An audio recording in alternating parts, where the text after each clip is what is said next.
Hello and welcome everybody to the Tyre Straights Podcast. This is the evil motorsport podcast that is hosted by two pillocks week in and week out. I am one of said pillocks. I'm host number one, Scobbert, and I'm joined as always by my lovely co-host. Host number two, Doots. Yes, and we cover Formula One and motorsports in general every week in a weekly podcast episode. And this week, we're going to be looking at different circuits that have appeared in Formula One and other motorsports in the past that we'd like to see return, or maybe see introduced for the first time in certain instances. So, before we get into that though, we have a few little bits to go over. Well, one, actually, a little bit of news from the F1 world. Not a lot has really happened since the Miami Grand Prix. But, yeah, Aston Martin finally seems to be taking a step in the right direction, with apparently, after the race, Fernando Alonso is reportedly having said that he didn't feel any vibrations in the car anymore, which is obviously a big step forwards for the development for them, considering that car was going to shake Alonso and Stroll to death otherwise. So yeah, it's definitely a good sign in the right direction for Aston. Especially we've got this 2-week break until Canada. They're obviously, with it being Stroll and at large, technically Aston Martin's head home race. It's going to be a big one that they don't want to fumble, so they've got a bit of time to work things up, get stuff ready, sort all that kind of thing out, and hopefully they're coming through on that. Yeah, but everyone seems to be bringing upgrade packages ready for Canada, as it seems like. Obviously, the other one is Mercedes, isn't it? Mercedes bringing upgrades? Merc are bringing upgrades, I know that. I'm pretty sure Williams as well have quite a large upgrade package. Okay, yeah. Coming from Canada, and I would not be shocked if there's other teams. I think if there's anyone, Audi need to bring one, because their reliability was not their thing. No, well, obviously, there's plenty to come on that soon. But we'll have to wait until next time. Well, not next time, the time after, on the podcast at least. We got one week. Yeah, we got a gap between, and then Canada. But yes, every Tuesday we release, and the Tuesday after next we'll be talking about the Canadian Grand Prix. But that is all to come in the near future, because, Doots, what are we doing today? Well, today, to fill the gap between races, we've got one of our more variety kind of style episodes, and today we're going to be talking about F1 circuits that aren't currently on the calendar, or F1 circuits that have never actually been an F1 circuit that we'd like to see brought back in. Kind of pushed by with the return of Portimao and the return of Istanbul Park. It's kind of got us chatting what other circuits would we like to see back in replacing of other tracks. We're not actually going to discuss about what we would replace, but maybe we can mention it at the end of what tracks we'd like to see gone to stick these tracks in. I don't think it's going to be a particularly surprising trio. No, I think it'll probably be quite unanimous, if anything. I think it'll be quite unanimous on the whole. But the way we've done it is we've done 3 F1 circuits that we'd like to see back on the calendar each, and then we've done 1 for each of the other motorsport series that we watch and talk about a bit. So it's a little bit less Formula 1 focused, a bit more kind of all round, but there's definitely the push for F1 now, and we've kind of gone a lot of dipping back into tracks that have just been taken off and haven't been reintroduced, which is a shame, but we shall get to that in a moment. Yeah, I think some of my tastes are somewhat older, at least in Formula 1 here, just looking at what we've written down. But if you want, you can start us off. Which Formula 1 circuit, well, the first of 3, but which Formula 1 circuit would you like to see brought back? I would 100%. My number 1 pick for returning circuit has got to be Malaysia. It has got to be bring back Sepang. Sepang was a circuit that ran from, 1997? Through all the way into 2019, just before, or maybe it was 2017, just before COVID, essentially. And the racing there was always fantastic. You had these two massive long straights, followed by like a snail-style curve into turn one, like brilliant sweeper into a 90-degree at 4. It's a really good layout. It's kind of like a prototype for what China would end up being. I believe it was actually the first of the Hermann Tilke design tracks was Sepang. I may have to quickly double check that, but I know because a lot of the circuits from like the late 90s to like going into early 2000s and 10s, that was all designed by one guy, which was Hermann Tilke. You've probably heard other motorsport YouTubers say, "Oh, this is a Tilke-drome, this is such a Tilke circuit," stuff like that. It's because he was the guy who designed them, and Sepang was like the foundation. It was like most of the really good corner complexes you get here, you can find in other tracks that people will highly recommend, like the snail curve into turn 1. You've got this massive like wide radius corner at 5 into 6 as like an almost like Suzuka S's but not quite.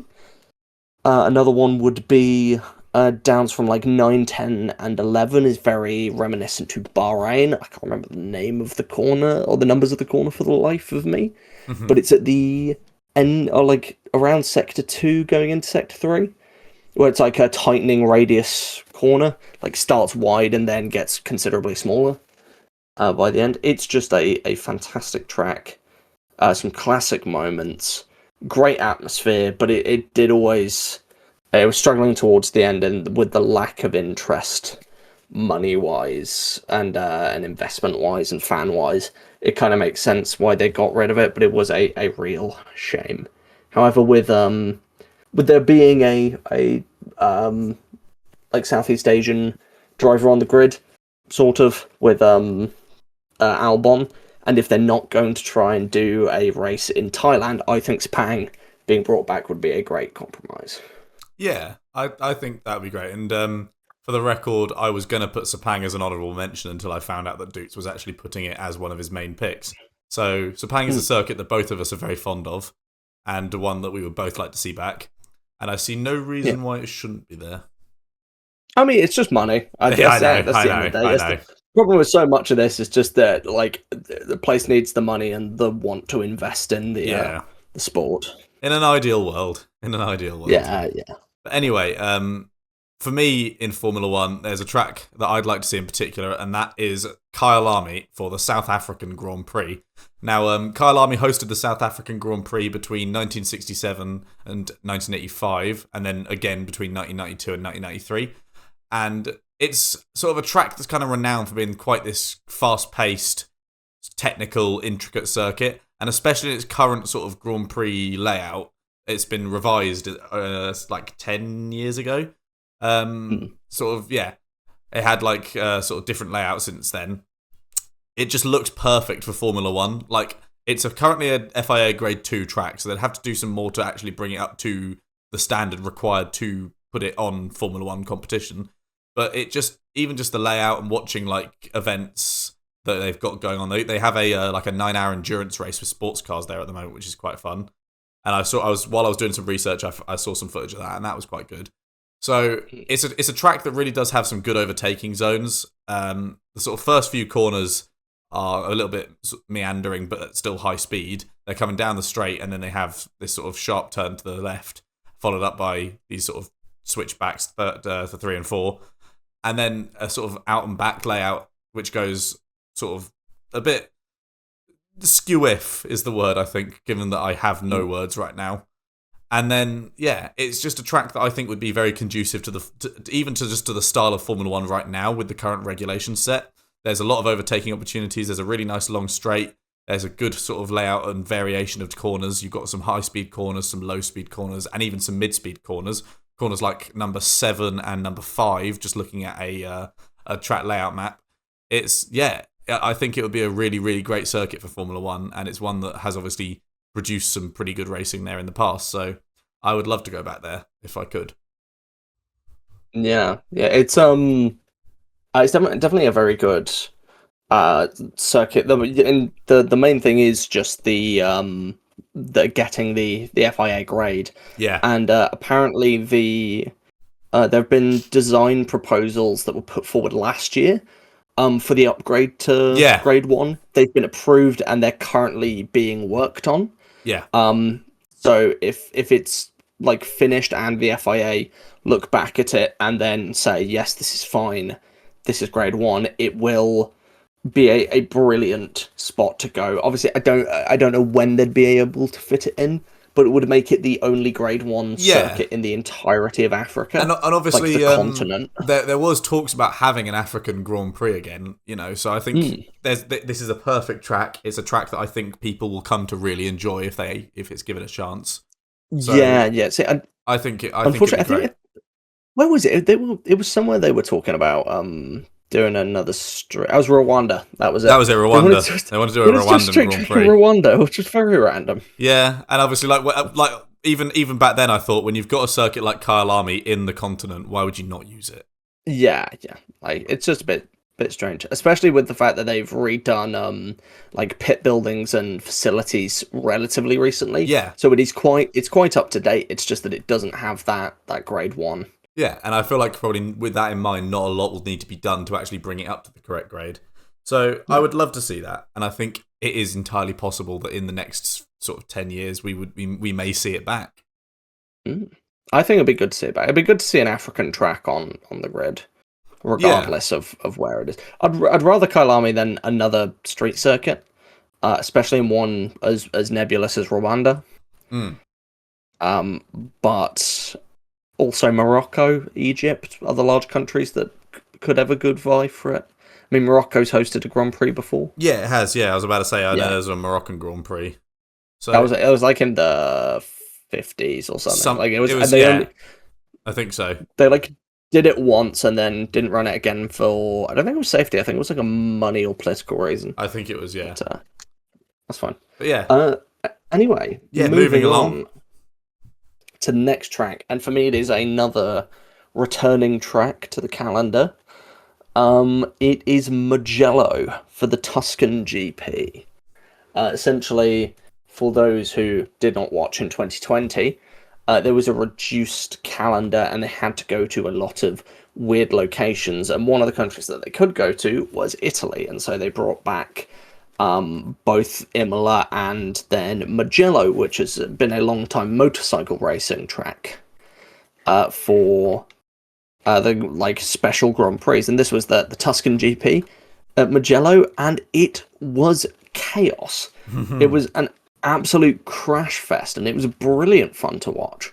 And with such a good, tight layout, that's well designed. It's definitely designed more for bikes with just how many medium speed and fast flowing corners there are, but I feel like it provides enough of a difference to the other Formula 1 tracks that it's worth a shot.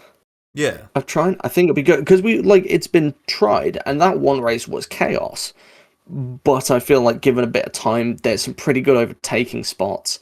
There's some pretty fun chicane complexes. The Arrabbiata 1 and 2 corners is just such a great spectacle to see cars or bikes going around, and getting that into Formula 1, the top level of motorsport, would just be great. Yeah, I think so. And like you say, the last race that was held there in Formula 1 showed that it can be a very exciting track to watch, and obviously with the way that the track developed over the course of the race, it can provide some actually good, clean racing as well as the chaos. So I think if it was given a chance, I think it could be a very, very good Grand Prix circuit. Yeah, it's also where Ferrari had their 1,000th race. Yes. And Albon got his only podium. Yes. I believe it was, which was, I think which he's had very... Has he only had one podium? I thought he only had one podium. I thought he had more than one. I thought his Red Bull produced he had 3. Sorry, yeah, he had 2. That's it. Yeah. But yeah, either way, it's got a knack, from what we've seen at least, for producing some chaos. Yeah. And I mean, I don't want to say that my next pick is similar, because chaos is perhaps not the word. Tragedy might be, but the next pick of mine is Circuit Zolder in Belgium.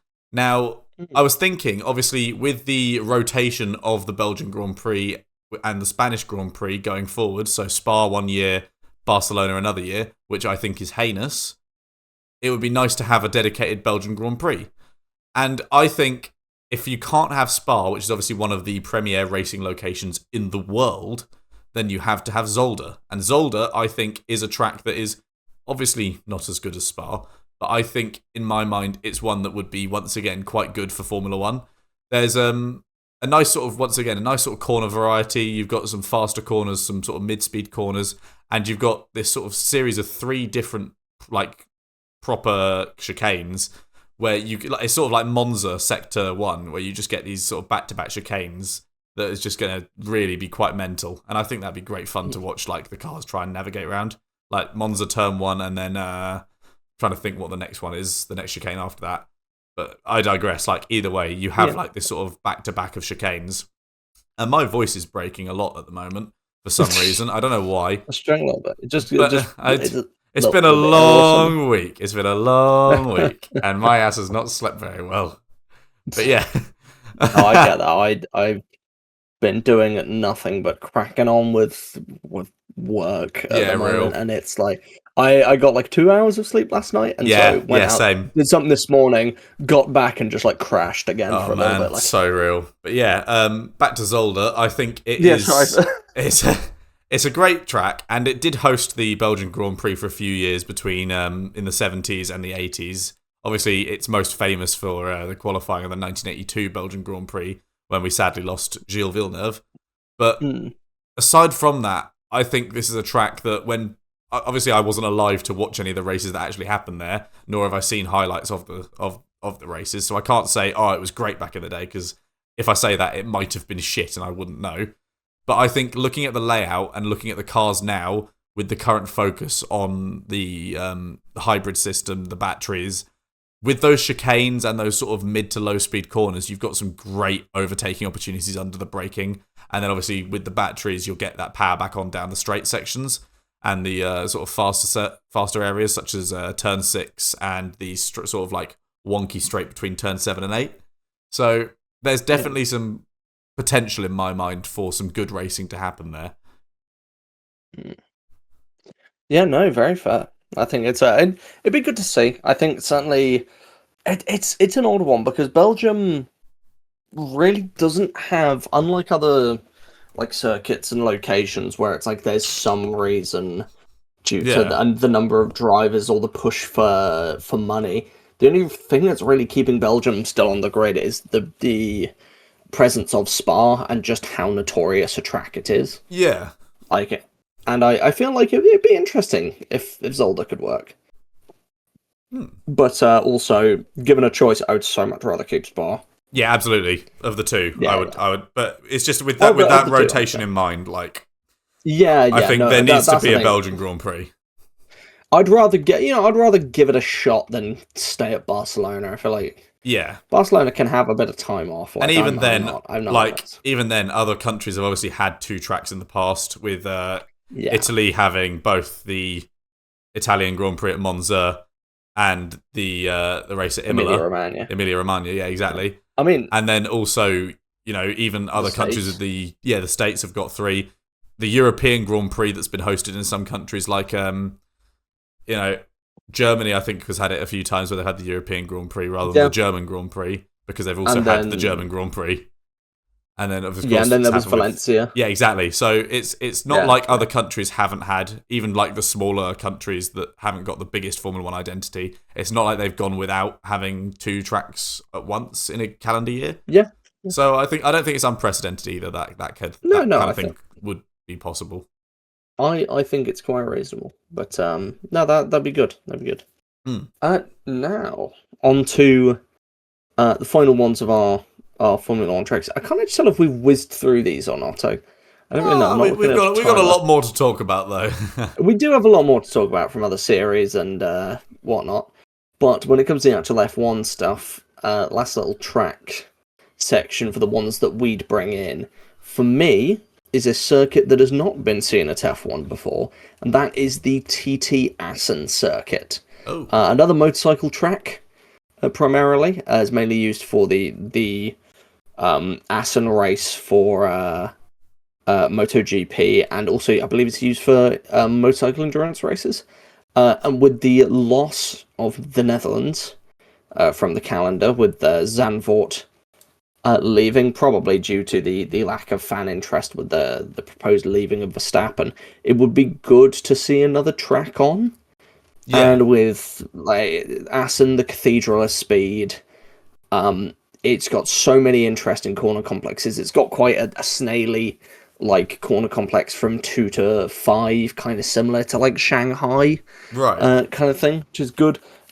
The like back straight that goes from 7 to 8 and then into the sweeper of 9 and 10 is pretty good. You got a nice kind of like hairpin spoon curve sort of thing going on at 12 and 13 at the north end of the circuit, and then going back round to the weird as anything like chicane complex at the like back end of the pit straight, which would be, I believe that would be the one part that could need tweaking, because while it's not too bad for motorcycles, taking that in a Formula 1 car could be a bit of a nightmare. I'm just looking at it, and I'm having not obviously seen your pick before recording this. I'm really on board with this. Just looking at the layout, like to have another sort of Monza style Temple of Speed, kind of very quick, very high, like fast paced circuit with a lot of emphasis on like exhibition of speed and those overtakes going into high speed corners. I think this would be a real crowd pleaser, you know, when it comes to the actual viewing spectacle of the sport. And like you say, that last little corner, maybe that like from what was it, that corner like 18 to 21? It's 18 to 21, yeah, that kind of complex. I don't even think that might not even need changing, because obviously Spa, you've got the bus stop chicane, which is obviously a very hard one before the straight. And then Monza, you've obviously, like I said previously, got several chicanes that are obviously slowing you down.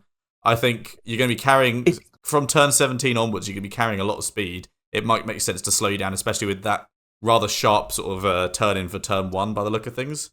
It's just the fact that, like, I kind of know the shape of that. It is more like bus stop chicane-esque. Yeah. So it's not too bad, but also it can kind of... It just, like, slows the action down and kind of doesn't, like, drops all speed, basically, before going down the pit straight, which could be a good thing, but... I think it could help. Hard to judge. That could be a point at which we see some daring, you know, certain drivers getting desperate, trying to catch up. I think that'll be a nice place to shake things up a little bit. Yeah. And it could be cause for some drama as well, because it's next to the pit lane entrance when looking at the map. You know, if someone has a crash there, then the pit lane will get closed, most likely. Well, the pit lane entrance, you cut that last corner complex to get in. But if you've got a car stranded nearby, they'd probably shut the close the pit lane. So that'd be quite an interesting one, I think. I'm really on board with this with Assen. Yeah, I think this might be one of my favourites out of the ones we've got. It's also the fact that it's the Dutch crowd, and absolutely. While maybe it's not worth having a Dutch Grand Prix if there's not the interest and there's not the driver. The Dutch crowd are always great. Yeah, they're always absolutely so full of energy at races, which I think would be such a good change, because when it comes to a lot of the like British, but not British. Oh God, no, European races. There's like a decent amount of life at some of them, but like some of them are a bit more reserved and a bit more refined or simple. Whereas like in the Netherlands and in like Monza, people go absolutely crazy. Like they go ballistic. Yeah, for that stuff, and it's great. Yeah, well, I like your thinking. I like that. And to sort of bring up the rear with my last pick, I've just been thinking, obviously, Formula 1 is a sport that's always been dominated by the Brits. There's always been a lot of British drivers. There's a whole, like, quote-unquote British bias kind of thing that gets tossed around. I feel like the phrase has kind of lost all meaning as a genuine criticism of the way the sport is, you know, held. But in my mind, there's something even, like, you know, we do have 5 British drivers on the grid right now in 2026, but we also have 3 French drivers. And there is no French Grand Prix. They have no home race right now. And you just think, the word Grand Prix, that is French. The FIA is French. I feel slightly wrong with the fact that there's no French representation in the sport when the whole sort of genesis of Grand Prix racing, and I'm sure someone else would have done it eventually afterwards, but the whole genesis of Grand Prix racing as we know it came from France. And we have no French Grand Prix. Not since 2022 was the last French Grand Prix, was it? Yeah. At Paul Ricard? Yeah, 2022. Yeah, what did they bring it in 23? Yeah. Oh, Vegas. Vegas, yeah, that was it. would have been, I think. But anyway, I'm not bringing back Paul Ricard, though, because I think Magny-Cours is better. Magny-Cours is a really, really cool track. It's got a really nice layout where it's got, once again, I love saying it, it's got an emphasis on sort of high-speed corners, but it has that nice variation with some mid to low-speed corners as well. You look at corners like turn 5, turn 14, that sort of chicane at turn 16, 17. There's some great like corner variety in Magny-Cours, and it used to host the French Grand Prix up until 2008. It was 2000. It was 2008. That's it. Yeah. Okay.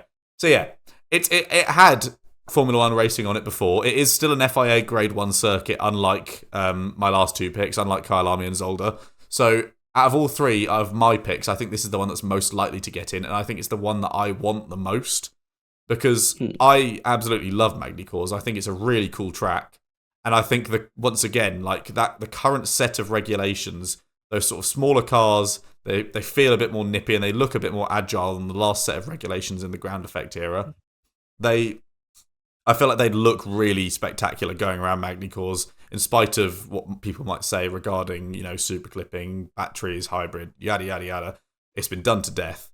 But I think the cars would look so good on this track, and I think it would produce some really good Formula One racing. And I think, once again, it's not right that there is no French Grand Prix in the first place, even if it was Paul Ricard or anywhere else, But I think Magny-Cours is the best racing circuit in France, at least for a Formula One prospect. So that for me is the one I would want to go for, and once again the one I would push for the most.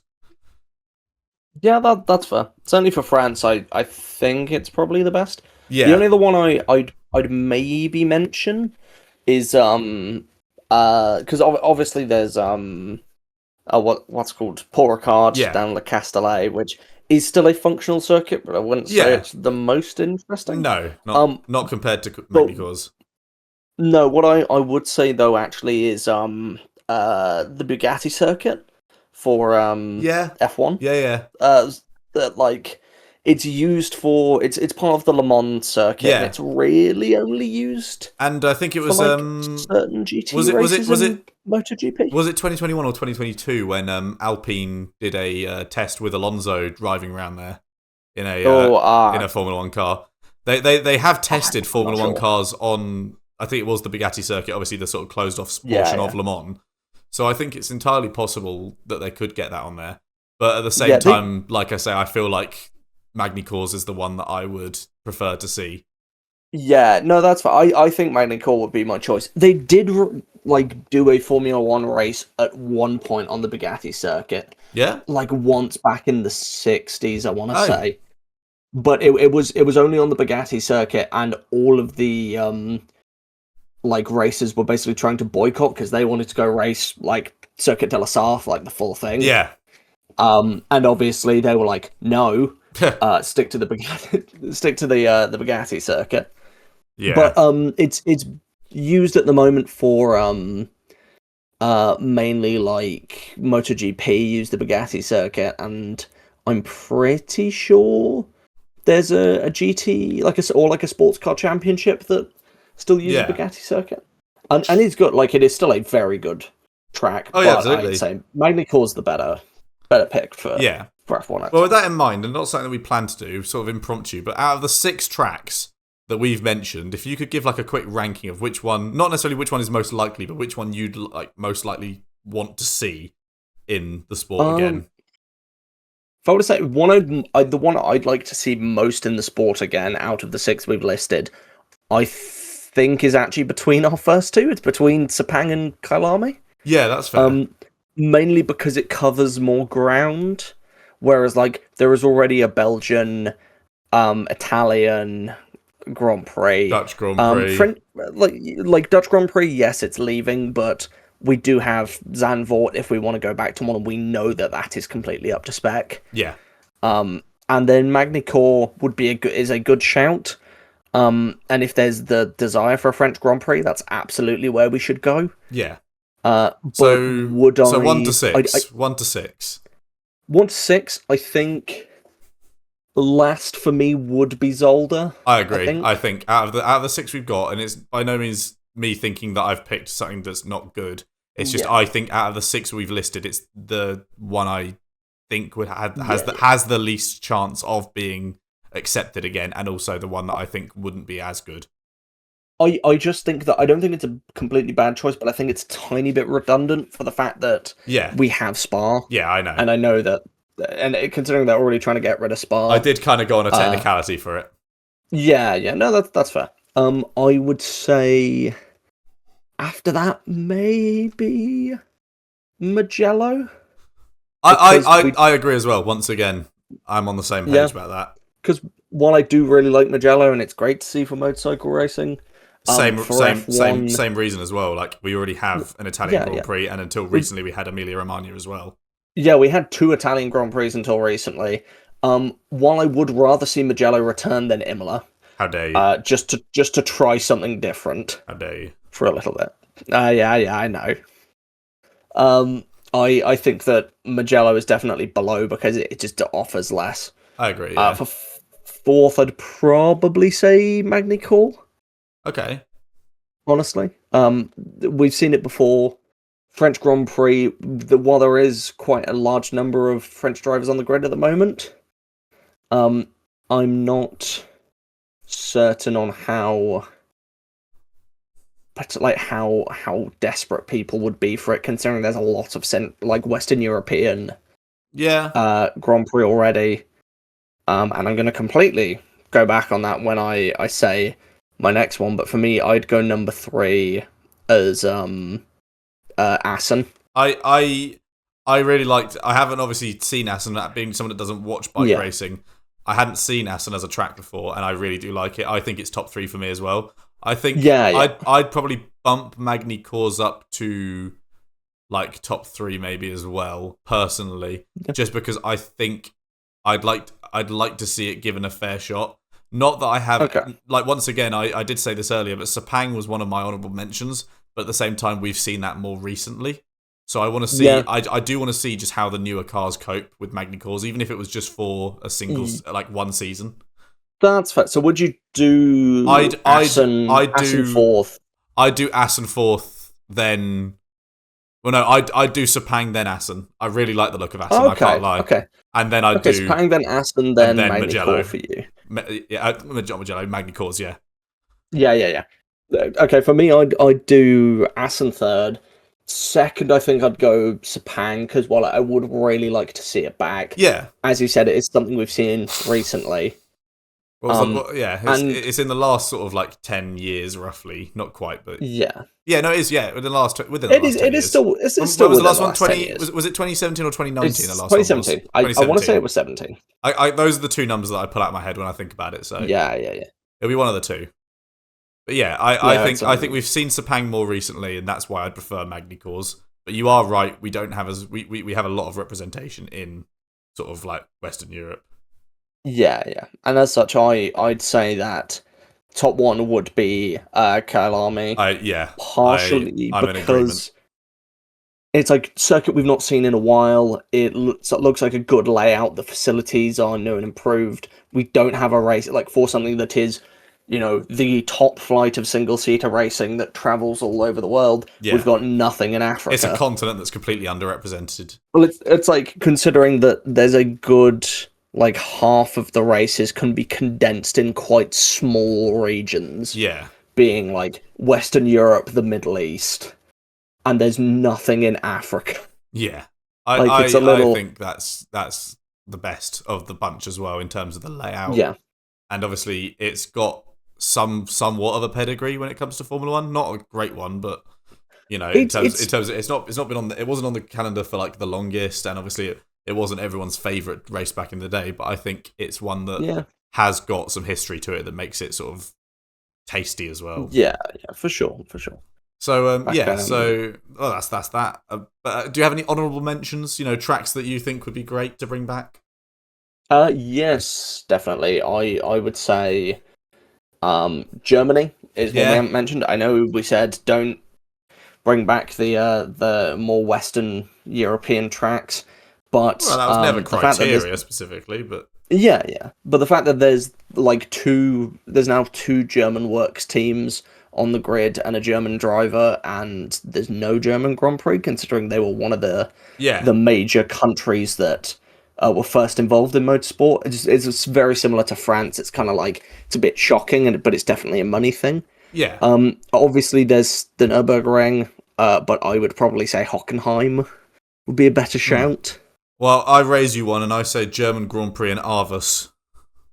For those who don't know, No. look up Arvus, Avus, Arvus. Look it up and tell me I'm wrong in the comments, because I know that I think it would produce a fantastic German Grand Prix.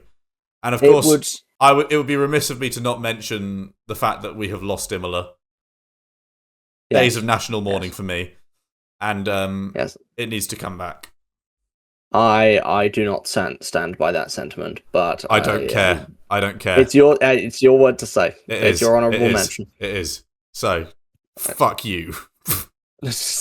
And then a quick extra little bonus one. Yeah, go on. To fit in these circuits, what circuits would we Miami. remove? Miami. Okay. Miami. Yeah. And let's go two more. Madrid. I Haven't even had a race there. Don't care. No, we're ignoring Madrid because we haven't had a race there. Okay, yet. fuck you. In that case, Vegas. Vegas, really? Vegas is a very okay circuit, and Okay. I want less street circuits. I want more racing circuits on my racing calendar. Okay, I'd get rid of Qatar. I'd get rid of Lasite. Like, Agreed. It's just not good for Agreed. Yeah. And yeah. And then one more for you then in that case. Oh yeah. Oh god. My heart wants me to say Abu Dhabi because it does. It is really fucking boring. Yeah, low-key. Like, it's got a decent like sector 1 and that's it. Yeah, it's got like one good sector. Yeah. But no, or like two good sectors. Like sector 2's not I was about to say sector 2's okay, but it's like it's more that sector 3 just like completely kills the lap. Everything about it is mid. Yeah, no, I'll say I'll say Abu Dhabi. Okay, all right. I'll say the Yas Marina circuit. Yeah. So that's Formula 1, but when we were planning this episode, we also thought there are obviously other racing series that we watch, and every week, if you don't know, if you are new here, we do cover them, not to any sort of extensive depth compared to Formula 1, but we both watch different motorsports, you know, even to each other, and it's something that we do both mention. So we thought for each of the main ones that we sort of feature every week in the discussion of other series, we'd do the same thing for them. So we have to choose from a track for NASCAR, a track for MotoGP, a track for the World Endurance Championship / the European Le Mans Series, and then where we'd like to see a World Rally Championship stage, and then closing off with where we'd like to see IndyCar revisit. So, obviously, NASCAR is kind of the one that I watch compared to you. So, I'll start us off there. And I'm going to say Laguna Seca. It's a track that is famous, like, around the world. Obviously, everyone sort of knows that corkscrew complex, that very sharp decline in elevation while going through quite a quick chicane coming off of a straight. It's quite a spectacle, and NASCAR has raced there, I believe, in the 70s and 80s for a decent chunk of time. It was a couple of years they raced there, and I think revisiting it would just be an invite for complete carnage. And NASCAR currently has, I think it's 2 road courses on the calendar as of right now. Road course being like a circuit as you and me would consider it rather than an oval in NASCAR nomenclature. So I would love to see Laguna Seca return to the calendar. That's one that obviously is a great racetrack, well renowned across the world, and you know, I think imagine just seeing Cup Series cars going around there, and you just get like, I don't know, Carson Hocevar shags it down the inside of someone down the corkscrew, and literally millions of like deck chairs and tents that are lining the circuit would just explode. Fair enough. I, as someone who does not watch NASCAR all that much, decided to go for a track that I do at least know somewhat about, because I've seen races there before, from IndyCar, I believe, which is Road America. Yes. As another not oval, go for an actual road course, because I feel like those are usually the most interesting ones for me to watch, NASCAR-wise. And Road America is just a good, solid circuit. Hard to really go wrong with. It's not too dissimilar, like layout-wise, to something like Sebring. It kind of looks like Sebring's been flipped upside down in a little way, kind of, or more like bashed back a little bit. But you got some like good corner complex, plenty of like long straightaways and like sweeping corners. I think it would be just a good spot to see some stock cars going around. Yeah. And slamming into each other. They did race there way back in the day, and then again in 2021 and 2. They did two years. And I'm pretty sure I remember them racing there recently. Yeah, and those were good races, I think. Just looking back at highlights and stuff. So I think I could totally agree with that as well. I would love to see a Cup Series calendar that does feature more quote unquote road courses in the future as well. Anyway, because not that I think it's too overcrowded with ovals, but there are certain repeat races where I think instead of another race at a certain track, it would be great to see maybe one or two more road courses instead. So yeah, get Road America back on there and get Laguna Seca on there. Yeah, fair enough. Yes. Right, now we're going to move on to MotoGP. Yes. For the Grand Prix motorcycle racing, and for that, I have actually gone for one that's been mentioned already, which is Laguna Seca, which used to host the motorcycle Grand Prix for the US from 2005 to 2013, I want to say, and even has one of the corners. I believe it hosted before, like much earlier, before it was actually MotoGP. Yeah, and was just what it would have just been 500cc. Bike, someone like just 500cc motorcycle racing, I think, and even one of the corners of Laguna Seca, Rainey Curve, is named after Wayne Rainey, a very well known MotoGP racer. And as such, it'd just be good to seeing the bikes going through the corkscrew is great. It may be a little dangerous with how fast the bikes currently are, with them being 1000cc, but with next year the regulation change, they're dropping down to 850s. Which should make it a little bit nicer, and I think it might actually be feasible to head back to Laguna Seca, and I think it'd be great. Yeah. Okay. Fair enough. I am someone that really does not, much like you with NASCAR, I'm someone that really does not watch motorcycle racing. It's not something I was ever interested in, and obviously my kind of understanding of it has basically been shaped by the updates you've brought in the next segment that we'll get to in a minute regarding other series. My entire sort of understanding of the sport of MotoGP comes from that at the moment. But when sort of doing a bit of research for this video, I looked at where it was previously held, and I sort of tried to find some highlights and just some ways to understand just where would be good to have a MotoGP race. And I've gone for what I would consider would be a good racing track for MotoGP, with the British Grand Prix held at Donington Park.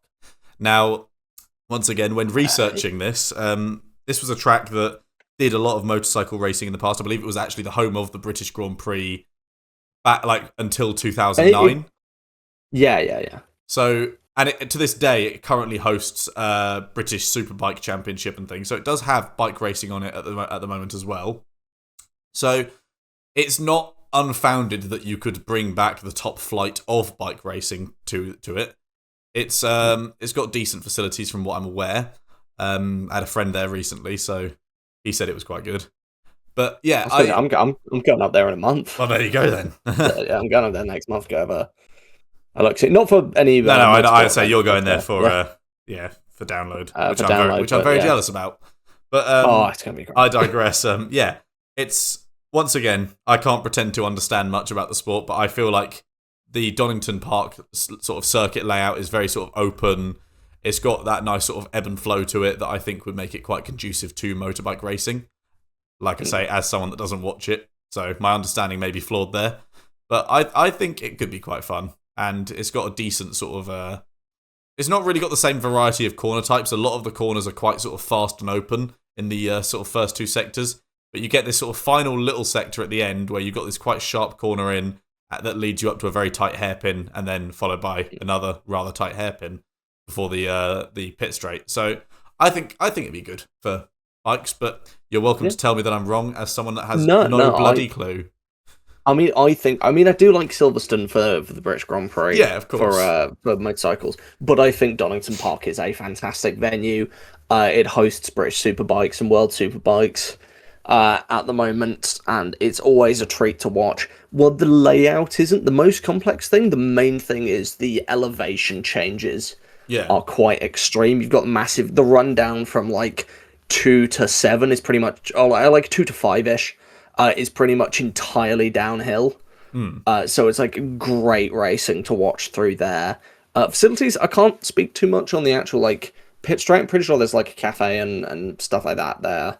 And it's not the end of the world, but there's plenty of grandstands and like good pathways and stuff to get to it. And the town next door, so it's not like it's far away from anything. Okay, all right. I'm not so misinformed then. No. I think it's a very good shout. So. Okay, perfect. Well, let's move things along then. And next we're going to look at the World Endurance Championship, sort of slash the European Le Mans Series to a lesser extent. So basically where we would like to see some endurance racing happen. And for me, I think we need to go back to Sebring for the 1,000 miles of Sebring. Sebring is... So it's been on the calendar relatively recently. It was on... They had the 1,000 miles of Sebring on the World Endurance Championship calendar until 2023, and then it was obviously taken off, and they haven't been back to Sebring for, at least not for that event since. And so I think Sebring is a great track that really it's especially great for endurance racing. Obviously, they use it in IMSA, which is a sort of a national racing series in America, which is quite alike to Endurance Championship in many ways. It is a sort of endurance-based championship across multiple classes. So I would love to go back to Sebring. I think World Endurance Championship on Sebring, where you get these, you get the hypercars, you get the LMP2s, LMP3s, LMGT3, around the track. It would be beautiful, beautiful carnage, and I think is something that we do not deserve to be robbed of for any longer. So that would be my pick. Oh, I think that's a very valid pick. For me, I would go for something a bit more close to home. I would actually go for Silverstone, specifically for WEC or WEC, because Elms already has the Silverstone 4-hour, and like that is a brilliant event to go watch. It is. I can say from experience. Yeah. It was a very wet one. It was a very wet one, but it was great. Yeah. I mean. It always is in Britain. It's very rare that it actually got red flagged. It actually got red flagged and ended early. Oh Jesus! Yeah, 2025. But Silverstone 4-hour. I think because of the variable conditions, because of the differences in corner complexes for Silverstone, and just how it's already been proved to be good for those kinds of race categories. Not so much hypercars, but definitely LMGT3. It would be really cool seeing a 6 or 8 hour race there. Yeah.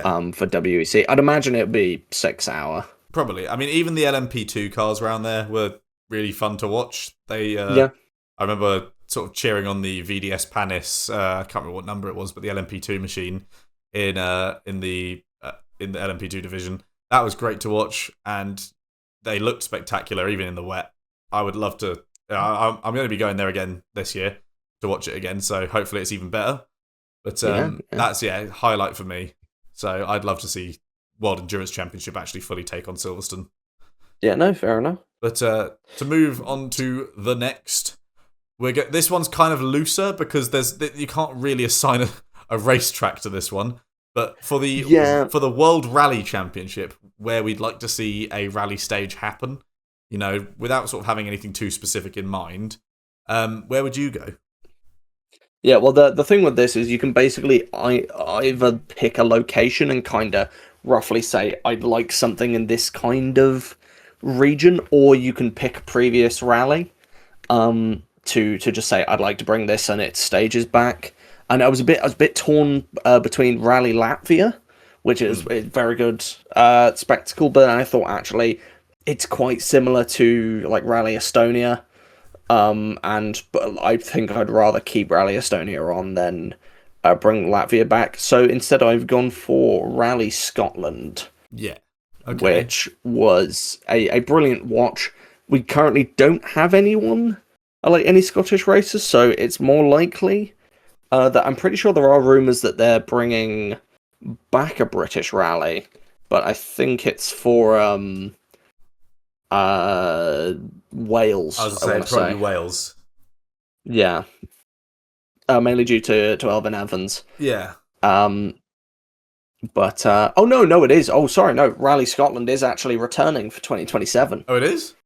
Yeah. Sorry, I thought it was returning to Wales, but then I guess my point is a little bit mute. But returning to it was Aberdeen and Moray and that kind of area. Which should be really good to see again. Well, I mean, in that case, you're not too far from me, because I've also said sort of Rally Britain, but mine is specifically to Cumbria, which, for those who don't know, is where the Lake District is, because that is a place of exquisite natural beauty that has a lot of terrain changes. The roads there, whether paved or not, are all very, topsy-turvy, quite hilly, and obviously I think just the setting alone would be enough to sell it, but having these sort of like rally cars driving through these dirt roads with these pretty little stone like slate tiled walls around them, I think it would make for a great spectacle to run along the side of some of the lakes, or obviously go across certain other well-known beauty spots. So I think that would be a real spectacle, and I think with what we know about the area, I haven't penciled out anywhere too specific, but just the general kind of area and the sort of terrain and territory, I think it would make for a great rally stage. So yeah, Rally Britain for me. I think you're entirely right in that. I think Lake District would be a good shout, or the Yorkshire Dales. Yeah. One or the other would be some good spots like the Peak District. Yeah, and there's a lot of like in that sort of midriff, I'd like to say, of the British Isles. I think it's probably I wouldn't say Peak spots. District. I'd say the north. I'd say like the lakes, the North Pennines, or the Dales. Yeah, okay. I think like that kind of triple area, anywhere in that sort of region would be a good shout. Yeah, no, I can just imagine like some really good like ripping paths along past some of the lakes up Keswick and Bassenthwaite and stuff like that. Takes me back to the Forza Horizon 4 days. Yeah, speaking of which, you got 6 coming out in like a week. Yes, like a week, 2 weeks, is it? Something like that? No, 1 week. 1 week, wow, okay. Next, a week and a day until like the full public access. Damn, okay. Comes out. I think it's like the early access drop is in like 5 days or something. Okay, dope. Well, yeah. Nice. So that's the WRC, and why don't we round things out with IndyCar? Where are you taking us? I'm thinking when it comes to IndyCar, they already have a lot of good circuits, and the problem is every time they introduce something new, it's nearly always just another street track, and it's nearly always just okay. Yeah. And so I thought, why don't we go to what they basically kind of inspired by what this week just gone's IndyCar race is? Why don't we do another oval infield course? And so we're going to do the Daytona Road course. Basically making use of both the large oval and some of the in and out section, the International Horseshoe, and both the NASCAR and bus stop chicanes. Like it would just be a good way of doing things. Or what they could do is if they wish to like cut across a bit more, before, or like would it be? Yeah, it'd be just before the West Horseshoe, wouldn't it? Oh yeah. Sorry. Yeah, no, like before the West Horseshoe, and just cut off like the the entirety of that, like, right. Yeah, turn 2 and 3 of the oval. Yeah. And I just think it'd be interesting because we've got the Indy Road course, which is a good watch. So why not move that to another, like, oval? Yeah, all right. I like your thinking. And I would take us to COTA, Circuit of the Americas. I believe IndyCar has raced there once again, sort of quite recently. But yeah, with Formula One there at the moment, with NASCAR there earlier this year, it's a place that has produced some great racing. I mean, the spectacle, obviously, of that very steep uphill section off of the straight into turn 1, and then that very sharp sort of turn 1, those elevation changes, sort of mid-sector where you have those kind of back and forth corners, and then that long straight from 11 to 12 for the sort of more twisty-turny technical bit of Sector 3. I think it would be really good to see another open wheel series around there. And obviously, what better than the fastest of the open wheel series? You know, at least that's the tagline they use. So yeah, I'd love to see that. But yeah, that's fine. All right, well, I believe that is that. That's all of us done for the main, like, circuit discussion. Yeah, if you think we've missed any, if there's is there? I'll try that one again. yeah. Take two. If you think we've missed any, or if there's any that you think we, you would like to see reintroduced to Formula One, or indeed any of the other motorsport series we've listed, then by all means tell us in the comments. You know, reach through your screens and slap us in the face and say, "Dickheads, you missed this one." You know, feel free to point out our glaring ignorance and stupidity, and then leave a comment on the Instagram account at Tyre Straights Podcast. And please subscribe/follow us across all media platforms.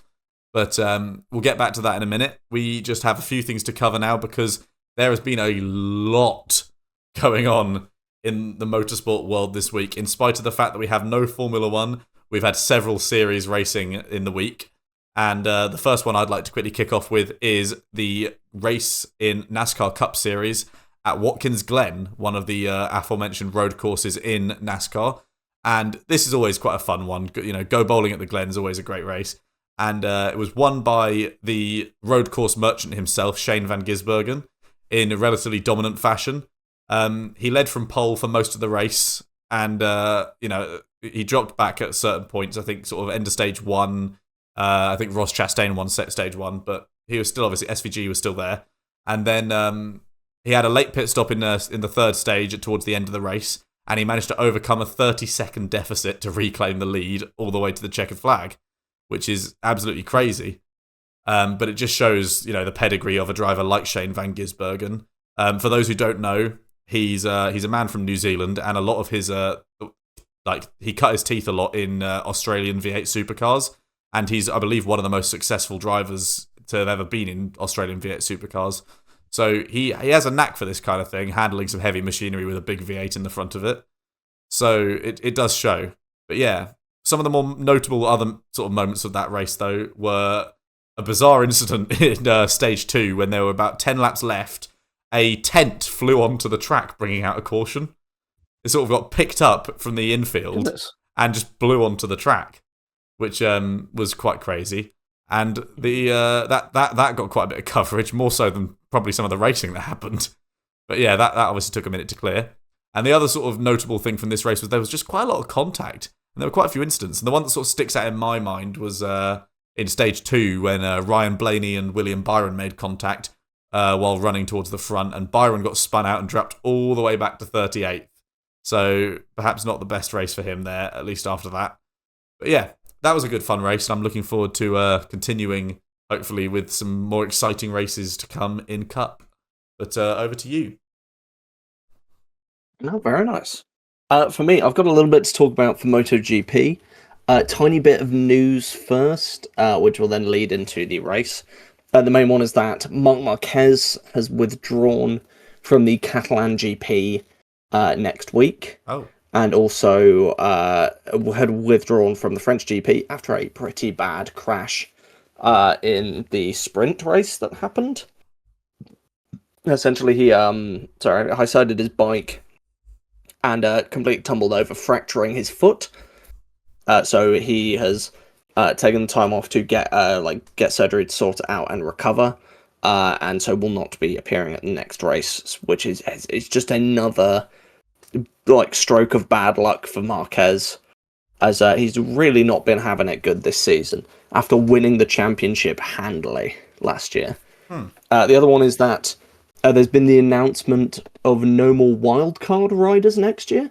Essentially, that I think that can happen currently is that riders can randomly join in as test riders or as a wild card just to race if they feel like it. I'm guessing a little bit like the Formula One testing sessions with sort of junior drivers. Sort of, but they race in the actual Okay. They take part in the actual Grand Prix. Interesting. It doesn't tend to happen as much anymore, but it's still a thing that exists and still happens with you'll randomly have some test riders brought in for certain rounds to race and take part and test new parts for a team. Yeah. But they are getting rid of that, and that is mainly one of the big rumours is that a 12th team is joining of CF Moto, as there's a big push for wanting a Chinese team to come in. They already have big presence in the feeder series, Okay. and are one of the best for Moto 2 at the moment. And with them being owned, I think like a good 40-something percentage of them is owned by KTM, who are already on the field.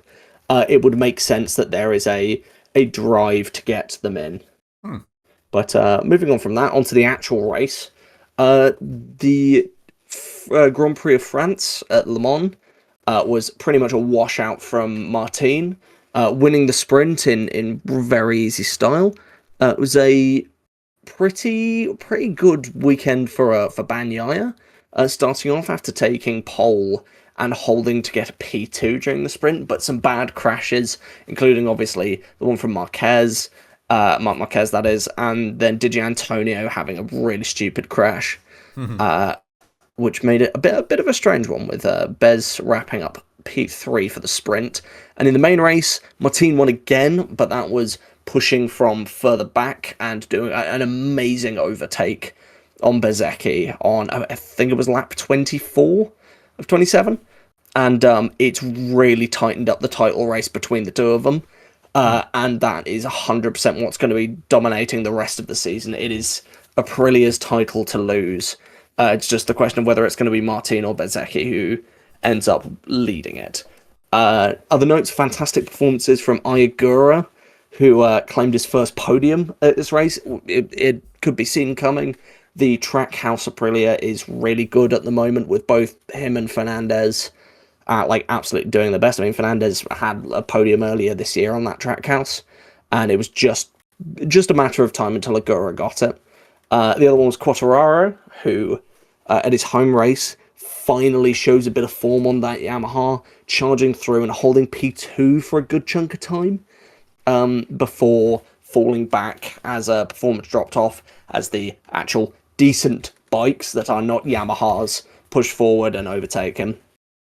And then a very tragic Grand Prix from Bagnaia after such a good weekend, and even holding it up front for a decent chunk of the Grand Prix, sliding off on his own while fighting Acosta is just such a disappointment. Damn. But I believe that's everything. All right, I'm just going to wait until Catalan next week. Interesting. Well, obviously, next up, we have to mention the World Endurance Championship, which took place for a 6-hour race at Spa. And I wasn't able to watch this one, apart from the highlights. Did you catch more of this than me? I caught a little bit of the hypercar. I didn't watch tons of LMGT3, so I will quickly wrap that one up, as I know that it was won by the number 10 of Garage 59, which means they've put on a great performance so far in both races. So looking quite promising for them. Okay. Whereas the 6 hours of Spa for the hypercar category was won by BMW. It was a Beamer 1-2, with the number 20 taking first and the number 15 taking second. There was an awful lot of absolute terrorism out on the track, crash-wise, with the pole sitter of number 94 the Peugeot being hit by one of the GT cars and put into the wall. You had, it was number 51, one of the Ferrari AF courses. I saw this one, yeah. Showed it being, well, like, they showed that it got hit, and from the side, you could see that it had been completely taken out, like the radiator had burst and everything. But they didn't show what hit it. Yeah. And I'm not sure if it was one of the, I think it was one of the GT cars, but I could be wrong, in which case it's absolutely... I think that's the speculation I saw on Reddit afterwards. Yeah. Was that it was a GT, another GT car another hitting GT car.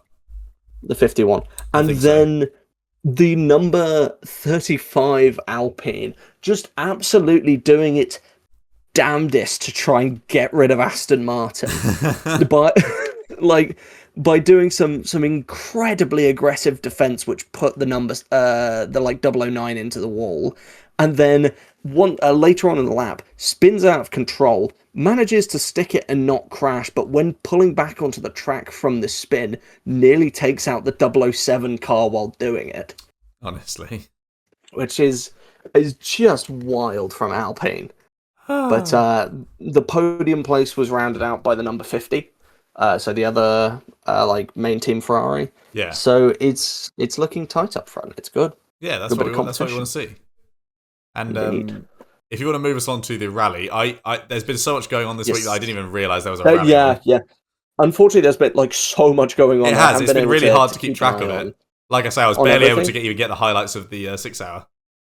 Yeah. So it was Rally de Portugal for the WRC this week, and it was mainly led throughout a good chunk of it by Sébastien Ogier, who, with his partial season, he will just come in because that Toyota is so damn good. He will clean house for ages. And there were small patches where Adrien Fourmeau took over. It's good to see him back in the lead again. And you had like Solberg and Evans jumping around near the top.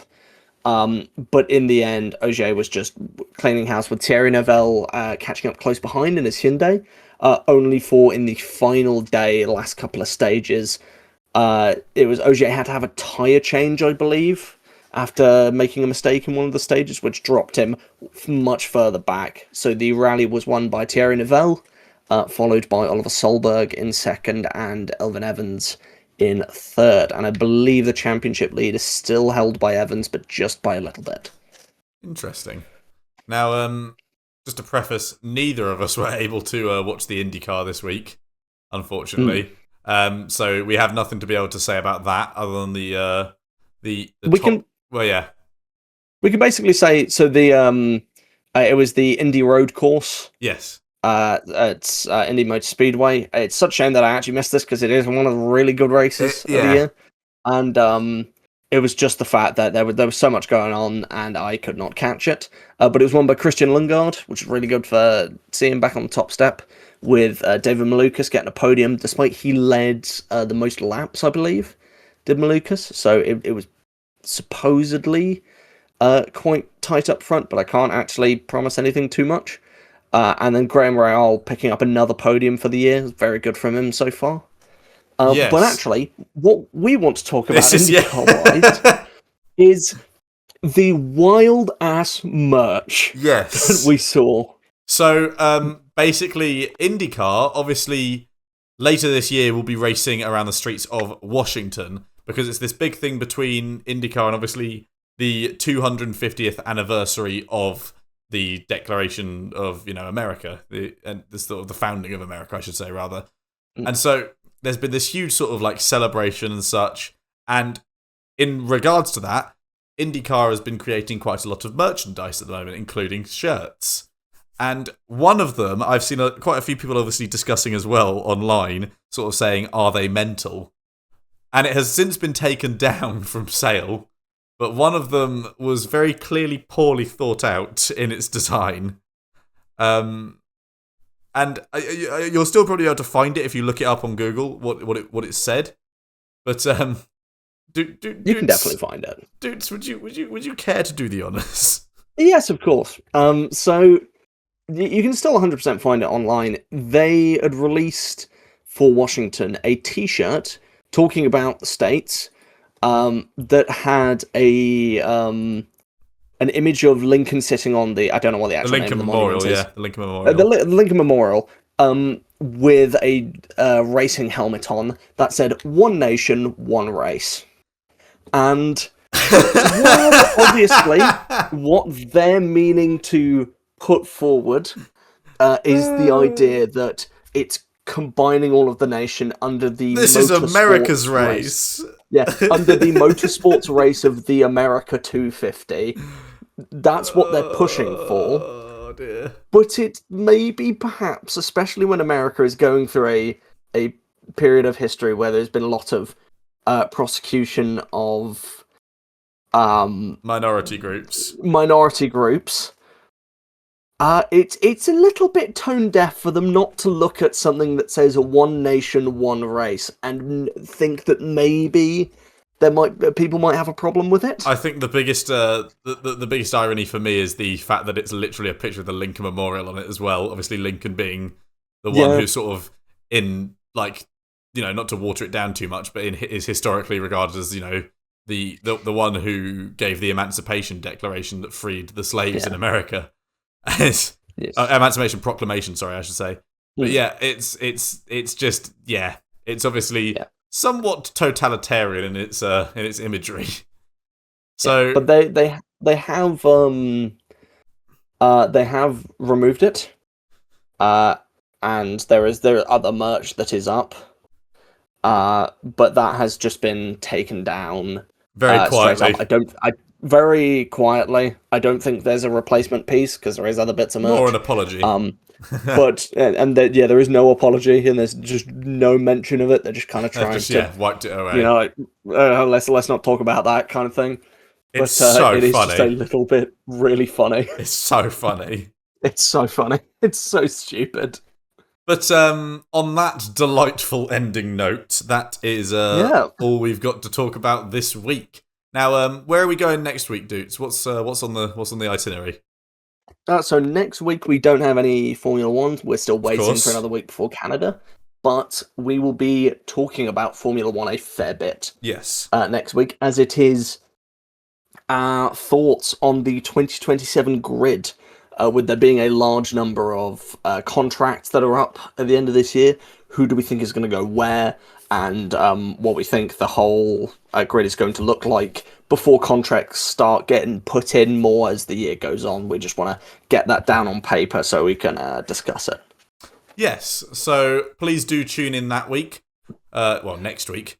But with nothing else to say, please make sure that you subscribe. If you've made it this far, clearly you're not that disinterested in what we have to say. So please be sure to subscribe if you're on YouTube, follow if you're on Spotify, and then, of course, follow us on Instagram at Tyre Straights Podcast. I would just also say we have now got a Twitter page as well, also at Tyre Straights Podcast, or Tyre Straights, I think, on there. So please, please, please do go and follow us on both of those. Show us some support. We're lucky enough to have reached 300 subscribers today, from what I'm aware. So it's really great to obviously see more of you appearing over the weeks as they come. So please do let your presence be known. And if you ever want to put anything in the comments at all or send us a message on Instagram or Twitter, please be sure to do so. You know, we try to feature questions and points that our audience make over the course of over the weeks. So if you have a point that you'd like us to bring up, or even an episode for an idea for an episode of the podcast, then please do drop that in our messages or our comments somewhere. And, you know, just because we're hitting the big leagues now, 300 subscribers, wow. Just because of that does not mean that we are not still a small podcast that is very capable of responding to any and all comments that you guys might have to leave for us. So please do get involved. We'd love to hear from you guys. But no, just regardless, on a more general tone, thank you for anyone who is giving us support, either watching our content or following us on whichever platform. It's always very much appreciated by us. Absolutely. And hopefully we can keep providing good content. Absolutely. That is, at the very least, entertaining for whatever reason. And if you think it isn't, please tell us in the comments that it's shit. Your engagement gives us traffic. And with nothing else to say, thank you so much for watching. I have been Scobbert. No, you're not getting one from me. Oh, all right. Well, fuck you then. Fuck you. All right. Goodbye then. It's goodbye from me. No, you're getting cut off, mate. You're getting cut off. Ah.